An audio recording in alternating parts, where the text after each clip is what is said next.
নমস্কার বন্ধুরা, সবিতা কিচেনে সবাইকে স্বাগত। আজও আমি আরও একটা রেসিপি নিয়ে হাজির হয়ে গেছি। আজ আমি বানাবো এঁচোড় চিংড়ি।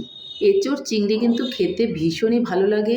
আপনারা বাড়িতে আমার রেসিপিটা ফলো করে বানাবেন আর সবাই মিলে খাবেন, দেখবেন আপনাদেরও কিন্তু ভীষণই ভালো লাগবে। অনেকে অনেক রকম করে এঁচোড় রান্না করেন, কিন্তু আমি যেই প্রসেসে রান্না করেছি সেই প্রসেসে রান্না করলে রেসিপিটা ভীষণ ভালো হবে খেতে। কাঁঠাল কিন্তু প্রেসারে সেদ্ধ করিনি আমি কিন্তু ডাইরেক্ট কড়াইয়ের মধ্যে কষিয়ে কষিয়ে মাংসের মতন করে রান্না করেছি। আপনারাও এইভাবে মাংসের মতন করে রান্না করবেন, দেখবেন গরম ভাত, রুটি, পরোটার সঙ্গে খুবই ভালো লাগবে। তাহলে আর বেশি দেরি না করে আমি রেসিপিটা কি করে বানালাম সেটাই দেখে নেওয়া যাক। বন্ধুরা, কাঁঠালের রেসিপি বানাতে গেলে কাঁঠাল অবশ্যই নিতে হবে। কাঁচা কাঁঠালের তরকারি কিন্তু এখন খেতে ভীষণই ভালো লাগে। আমি আজকে কাঁচা কাঁঠালের তরকারি বানাবো, তার জন্য আমি কাঁচা কাঁঠালটাকে কেটে নেব। দেখুন আমি কি করে কাটছি। প্রথমেই কিন্তু আমি এইভাবে মাঝখান থেকে দুটো টুকরো করে নেব।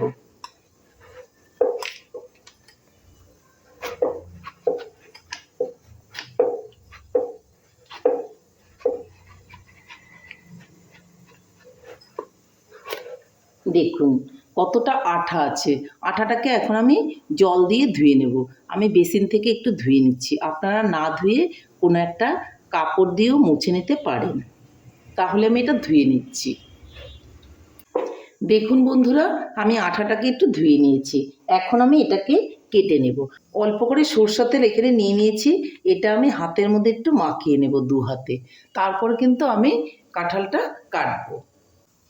এখন আমি কাঁঠালটাকে এইভাবে কেটে নেব, পাতালি করে কেটে নেব। এই যে এইভাবে পিস পিস করে কেটে নেব, তাহলে কাঁঠালটা কাটতে খুবই সুবিধা হবে। এইভাবে কেটে নিয়ে তারপর আমি আপনাদেরকে দেখাচ্ছি।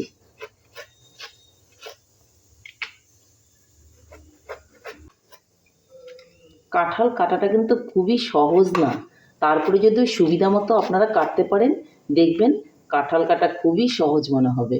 আমি যেভাবে কাঁঠালটা কাটছি আপনারা যদি সেইভাবে কাটেন তাহলে কিন্তু কাঁঠাল কাটাটা খুবই সহজ মনে হবে।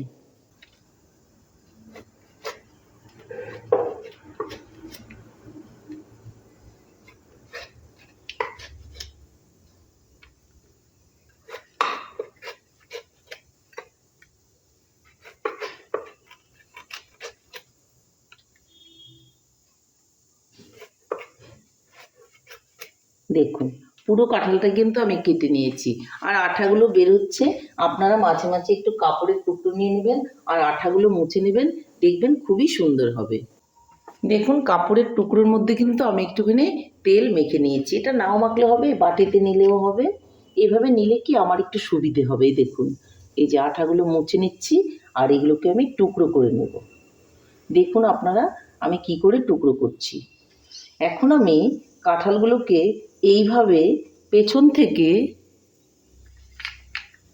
দেখুন এইভাবে কাঁঠালগুলোকে পেছন থেকে এখন আমি চোচাটাকে কেটে বাদ দিয়ে দেব। প্রত্যেকটা কাঁঠালে কিন্তু একইভাবে এইভাবে চোচাটা ছাড়িয়ে নেব, দেখতেই পাচ্ছেন। ছাড়িয়ে নিয়ে আমি একটা পাত্রের মধ্যে রেখে দিচ্ছি, তারপর আপনাদেরকে আমি দেখাবো। এইভাবে প্রতিটা টুকরোই কিন্তু আমি এইভাবে একটু মুছে নিচ্ছি, তাহলে হাতে আঠাটা কম লাগবে। দেখুন কতটা সহজ হচ্ছে না বন্ধুরা। যে কেউই কিন্তু এইভাবে কাঁঠাল বাড়িতে কাটলে আপনারা কেটে নিতে পারবেন, কোনোই অসুবিধে হবে না।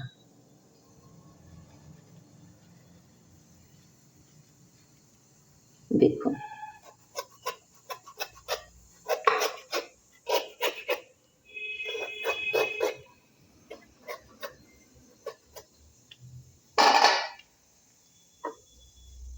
তাহলে পুরো কাঁঠালটাই আমি এইভাবে ছুলে নিয়ে আপনাদেরকে দেখাচ্ছি। দেখুন বন্ধুরা, কাঁঠালটা কিন্তু আমি পুরোটাই এইভাবে ছুলে নিয়েছি। এইখানে আমি যে পাত্রের মধ্যে রেখেছি পাত্রটা কিন্তু নিয়ে নেব। এখন আর কোনো রকম ঝামেলা নেই কিন্তু। এখন কাঁঠালগুলোকে আমি যে মাঝখানের যে এই যে একটা জায়গা আছে, এই মাঝখানটা কিন্তু ফেলে দিতে হয়। এটাকে আমি এইভাবে টুকরো করে ফেলে দেব, ভালো করে খেয়াল করুন। এই যে এটাকে কিন্তু বাদ দিয়ে দিলাম। প্রত্যেকটা কাঁঠালের টুকরো থেকে কিন্তু এইভাবে আমি মাঝখানের জায়গাগুলোকে বাদ দিয়ে ফেলে দেব। এই দেখুন, দেখতেই পাচ্ছেন আপনারা, প্রত্যেকটা কাঁঠাল থেকেই টুকরোগুলো এইভাবে মাঝখানের বাদ দিয়ে দেব। এইটা খাওয়া যায় না, এইটা থাকলে পরে কাঁঠালের তরকারি খেতে ভালো লাগবে না। দেখুন এইভাবে ফেলে দিচ্ছি। তাহলে সবগুলো কাঁঠালেরই মাঝখানটা ফেলে দিয়ে আপনাদেরকে আমি দেখাচ্ছি। এই দেখুন, দেখুন বন্ধুরা, সবগুলো কাঁঠালে কিন্তু আমি এইভাবে মাঝখানের জায়গাটা কেটে ফেলে দিয়েছি, যেটা খাওয়া যায় না। এখন আমি কাঁঠালগুলোকে আমার পছন্দ মতো টুকরো করে নেব। আপনারা আপনাদের পছন্দ মতো টুকরো করে নেবেন। এই দেখুন, যদি বড় বড় করে খেতে চান অবশ্যই বড় বড় করে টুকরো করবেন, আর ছোট ছোট করে খেতে চাইলে অবশ্যই ছোট ছোট করে টুকরো করে নেবেন। এই দেখেন,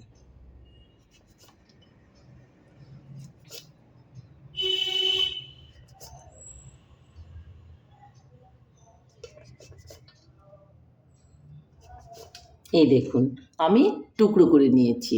আপনারাও এইভাবে টুকরো করে নিন। এই যে একটু বড় বড় করে কাটলেই কিন্তু বেশ ভালো লাগে খেতে। আমি একটু বড় বড় করেই কেটে দিচ্ছি।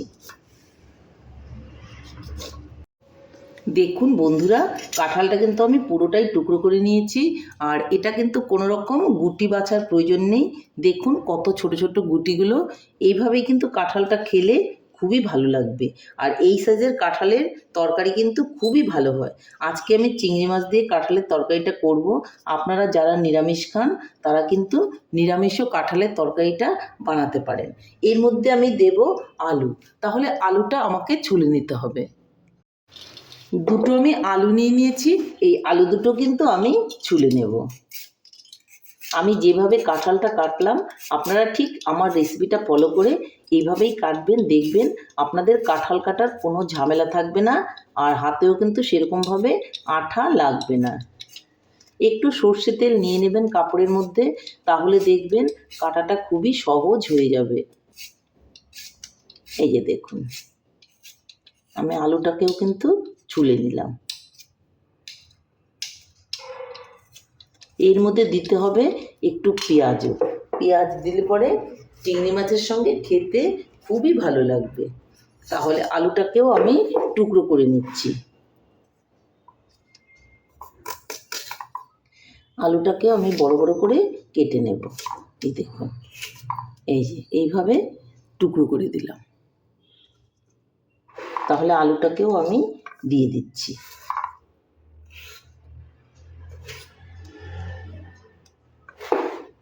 আর আমি এই পেঁয়াজ দুটোকে টুকরো টুকরো করে দেব, কুচি করে কেটে নেব। সেটা ধুয়ে পরে আমি কেটে নেব। তাহলে এখন আমি নেক্সট স্টেপে চলে যাচ্ছি। এগুলোকে সব ধুয়ে ধুয়ে পরিষ্কার করে আমি উনুনের দিকে চলে যাব। বন্ধুরা, আজকে আমি বাটা মশলা দিয়ে রান্না করব, যার জন্য আমি নিয়ে নিচ্ছি প্রথমেই আদা। আদাটাকে আমি বেটে নেব। বাটা মশলায় রান্না করলে রান্নার টেস্ট অনেক বেশি হয়, যার জন্য আজকে ঠিক করেছি হাতে বেটেই রান্নাটা করব, কোনো রকম মিক্সি ব্যবহার করব না। তাহলে আমি আদাটাকে বেটে নিচ্ছি।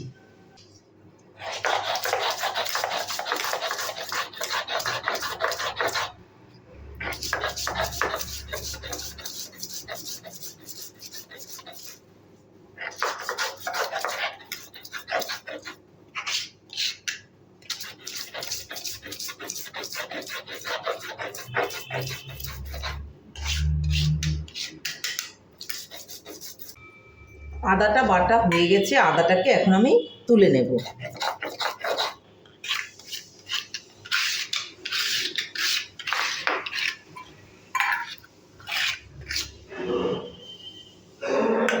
এখন আমি লঙ্কাটা বেটে নেব।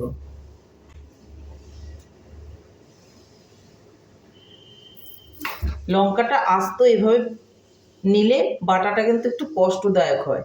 আমরা তো সবসময় শিলনোড়ায় বেটে অভ্যস্ত নই, যার জন্য আপনারা লঙ্কাটাকে এইভাবে একটু কুচি কুচি করে কেটে নেবেন, তাহলে দেখবেন বাটাটা খুবই সহজ হবে এবং খুব তাড়াতাড়ি করে লঙ্কাটা বাটা হয়ে যাবে এবং মিহিও হবে। এখন আমি বেটে নেব।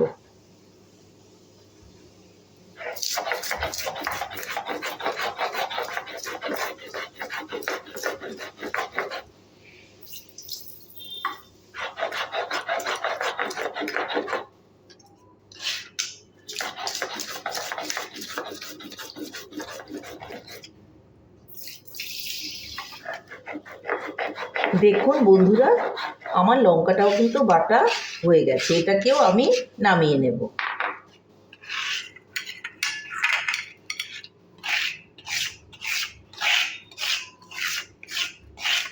এই দেখুন, দিয়ে দেবো আমি অল্প করে রসুন। রসুনটাও কিন্তু আমি বেটে নেব। রসুনটা দিলে পরে কিন্তু মাংসের মতো টেস্ট হয়, তাহলে রসুনটাকে আমি বেটে নিচ্ছি।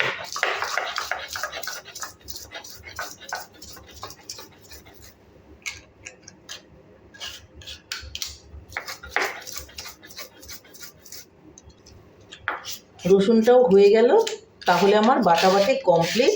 এখন আমি চলে যাব রান্নার দিকে। রসুনটাকেও আমি নামিয়ে নিচ্ছি। দেখুন, সব কিছুই কিন্তু তাহলে আমার হয়ে গেল। এই কাঁচা লঙ্কা দিয়েই কিন্তু আজকে আমি রান্না করব। সঙ্গে একটা টমেটো দেব, টমেটোটাকে আমি কুচি কুচি করে কেটে নেব।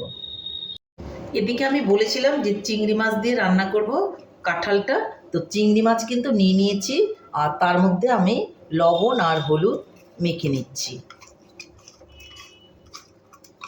আমি কিন্তু পুরো কাঁঠালটা দিইনি, দেখলাম অনেকটা বেশি হয়ে যাবে, তো একটুখানি কাঁঠাল আমি ওখান থেকে কেটে সরিয়ে রেখেছি আর বাদবাকিটা নিয়ে নিয়েছি, যার জন্য আমি এইটুকুই কিন্তু চিংড়ি মাছ নিলাম। আপনারা আপনাদের পছন্দ মতো বেশি বা কম চিংড়ি মাছটা নিয়ে নিতে পারেন। কাঁঠালগুলোকে দেখুন আমি ধুয়ে নিয়েছি, কাঁঠাল আর আলু আমি একসঙ্গেই কিন্তু ধুয়ে নিয়ে নিয়েছি। দেখুন বন্ধুরা, এদিকে উনানে আমি একটা কড়াই বসিয়ে দিয়েছি। প্রথমে কিন্তু খুব বেশি তেল আমি দেব না, অল্প করে একটু তেল দিয়ে দিলাম। এদিকে কিন্তু তেলটা গরম হয়ে গেছে। এখন তেলের মধ্যে প্রথমেই আমি কিন্তু মাছগুলোকে ভেজে নেব। তেলটাকে একটু নাড়িয়ে নিচ্ছি। মাছগুলোকে আমি দিয়ে দিচ্ছি।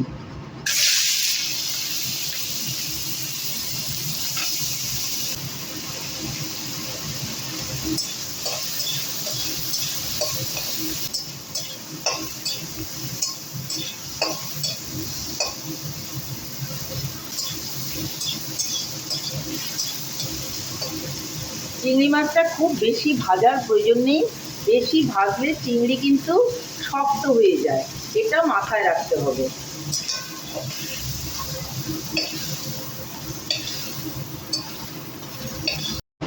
কড়াইয়ে আমি আবারও তেলটা কিন্তু দিয়ে দিয়েছি, তেলটা ভালো করে গরম করে নিতে হবে। তেল কিন্তু গরম হয়ে গেছে, এখন আমি শুকনো লঙ্কা আর গরম মশলা দিয়ে দেব। তারপর দিয়ে দিব গোটা জিরে। সুন্দর একটা গন্ধ বেরোলে তারপর দিয়ে দেব আমি পেঁয়াজ কুচি।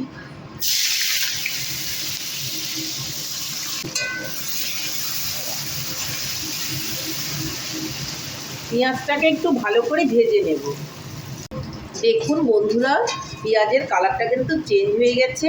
এই সময় আমি এখানে দিয়ে দিব টমেটো কুচি।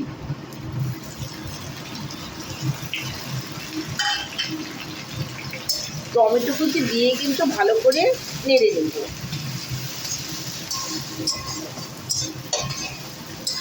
এখন আমি এর মধ্যে দিয়ে দেব লবণ। লবণটা কিন্তু স্বাদ মতো দিতে হবে, একটু বুঝে দেবেন, দরকার হলে পরে আবার একটু দিয়ে দেবেন, আগেই কিন্তু বেশি লবণ দেবেন না। তারপর আমি দিয়ে দেব অল্প করে হলুদ। হলুদটাও নিজে বুঝে দেবেন কতটুকু হলুদের প্রয়োজন আছে।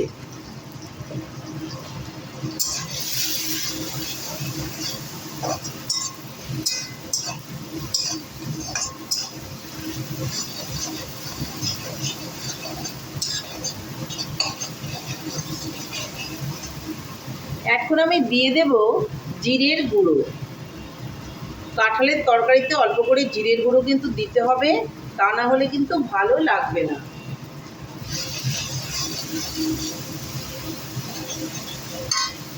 এখন আমি দিয়ে দেব আদা, রসুন, কাঁচা লঙ্কার পেস্ট।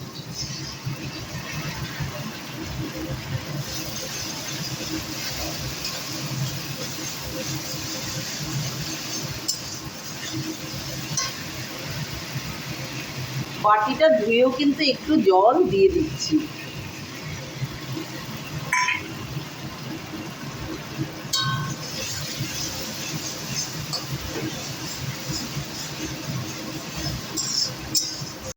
এখন আমি এর মধ্যে দিয়ে দিব অল্প করে চিনি। টমেটো কিন্তু রান্না হয়ে সুন্দর কালার হয়েছে, এর মধ্যে চিনি দিয়ে দিলাম, কালারটা আরও সুন্দর হবে। ঝালটা আপনাদের পরিমাপ মতো দেবেন, যদি আরও ঝালের প্রয়োজন হয় আস্ত কাঁচা লঙ্কা এই সময়ে দিয়ে দেবেন।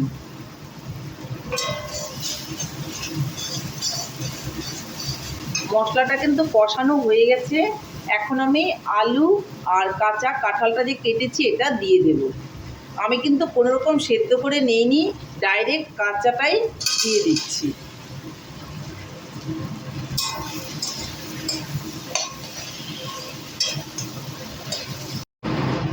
আমি একটু গোলমরিচের গুঁড়ো দিয়ে দেব। এটা কিন্তু অপশনাল, আপনারা ইচ্ছে করলে দেবেন বা দেবেন না, কিন্তু আমার গোলমরিচ দিলে প্রত্যেকটা রান্নাই একটু ভালো লাগে, তাই আমি একটু গোলমরিচ দিই।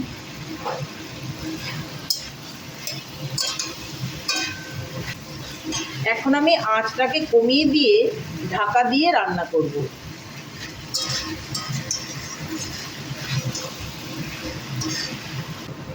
ঢাকা দিয়ে রান্না করলে দেখবেন আপনি থেকেই কিন্তু এর থেকে জল বেরোবে।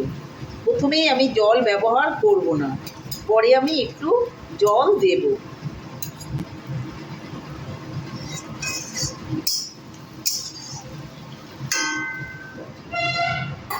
ঢাকা দিয়ে দিয়ে আমি রান্না করব, মাঝে মাঝে আমি ঢাকনা তুলে তুলে একটু নেড়েও দেব।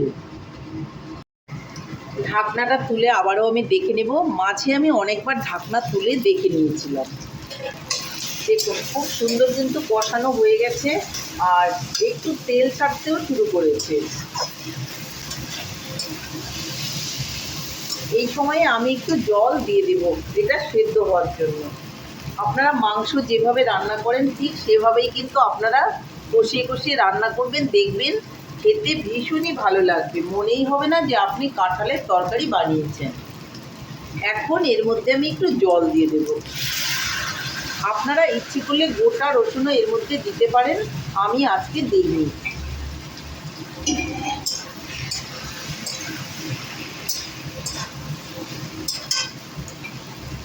আমি জল দিয়ে আবারও একটু ঢাকা দিয়ে কষাতে থাকবো। ঢাকনাটা তুলে আমি দেখে নিচ্ছি। দেখুন বন্ধুরা, আমি জল দিয়ে ঢেকে দিয়েছিলাম, আর দেখি এখন আলু আর কাঁঠালগুলো সেদ্ধ হয়েছে কিনা।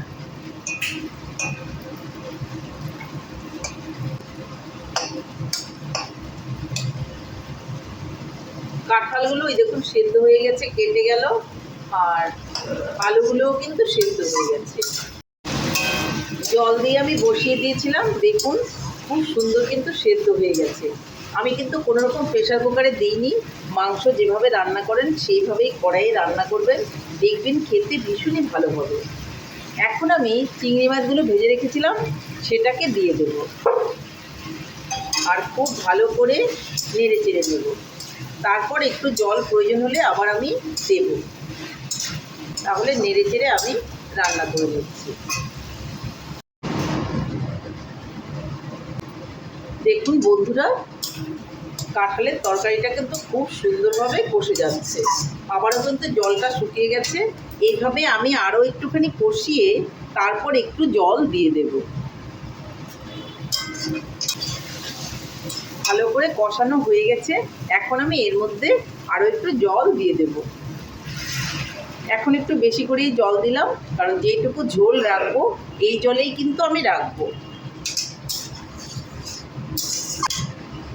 এখন আমি এর মধ্যে দিয়ে দিব অল্প করে গরম মশলা।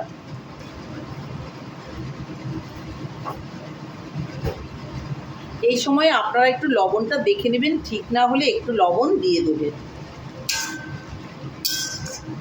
দুটো লঙ্কা আমি ফাটিয়ে দিয়ে দেব, সেন্টটা খুব ভালো হবে। এটা কিন্তু অবশ্যই রান্নার লাস্ট মুহূর্তে দিতে হবে। কাঁঠালের তরকারি কিন্তু রেডি। এখন আমি নামিয়ে নেব আর উনানটাকে অফ করে দেব, তারপর আপনাদেরকে দেখাচ্ছি।